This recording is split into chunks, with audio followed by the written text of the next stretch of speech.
గురుగారు, శబరిమలలో ధ్వజస్తంభం పైన గుర్రం బొమ్మ ఉంటుంది, ఎందుకంటారు? ఆ స్వామివారి వాహనం ఏందండి? ఈ శబరిమల ధ్వజస్తంభంలో గుర్రం ఉంటుంది, మరి పులి మీద కనబడతారు, గుర్రం ఉంది. ఇదంటే ఏందనంటే తురగ వాహనం సుందరాణనం వరహదాయుతం వేదవర్ణితం గురుకృపాకరం కీర్తన ప్రియం హరిహరాత్మజం దేవమాశ్రయే. స్వామివారు ఈ కలిలో ఉన్నటువంటి స్వామివారి యొక్క వాహనం తురగ వాహనం గుర్రం.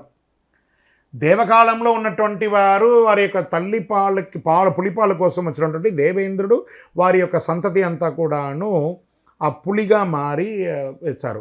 ఇంకా స్వామివారి వాహనాలు చాలా ఉన్నాయి. స్వామివారు సింహవాహనంలో ఉన్నారు, ఏనుగు వాహనంలో, గజవాహనంలో ఉన్నారు, అజారుడుగా మేక వాహనంలో ఉన్నారు, స్వామివారు కుక్క యొక్క వాహనంలో కూడా ఉన్నారు, కాలభైరవుని దాంట్లో.